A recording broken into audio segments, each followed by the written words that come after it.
Le Marseillais va enfin signer sur les Merlus. L'Olympique de Marseille et les dirigeants lorientais se sont mis d'accord pour le transfert autour d'un montant de 8 millions d'euros plus 2 millions en bonus. Malgré donc l'intérêt d'autres clubs européens, notamment en Première Ligue, l'ancien pensionnaire de l'Institut Djambar avait fait du FC Lorient sa préférence depuis que son départ de l'OM a été prononcé. Bonne chance aux champions d'Afrique. Et notre lion sur le tableau du marché hivernal, c'est Pape Matar Sarr. Il était la cible de l'Espagnol Barcelone ces derniers temps, mais selon nos informations, Tottenham ne compte pas se séparer du joueur. Les dirigeants Pericos gardent pourtant un œil très attentif sur la situation du jeune prometteur sénégalais. Mais au final, ils se sont heurtés au refus des Spurs. Le portier sénégalais Alfred Gomis, qui était perdu à Rennes, vient de s'engager avec Rome. C'est en Serie B en Italie. Alors, à préciser que c'est un prêt sans option d'achat jusqu'à la fin de saison. C'est un point de chute pour l'international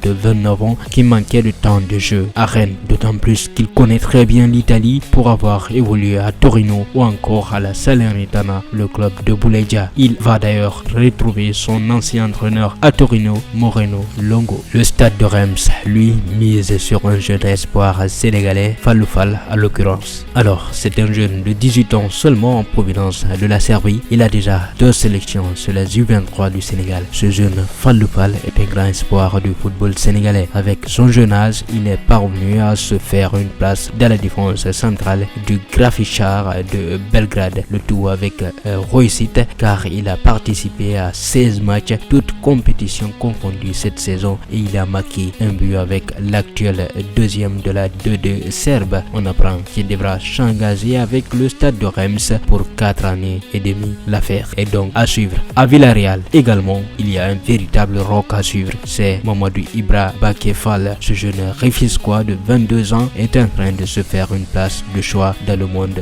du football professionnel. Après avoir excellé en Major League Soccer, le voilà en 2-2 espagnol où il écrase tout avec l'équipe de Miguel Alvarez. Il est aujourd'hui l'un des meilleurs défenseurs sur les 17 premières journées. Sa capacité de relance, son physique de colosse, sa qualité technique des 2 pieds sont ses véritables atouts. Joueur également à suivre. Enfin, Nicolas Jackson restera à Villarreal ou pas. Le dénouement est prévu ce vendredi soir, à suivre également.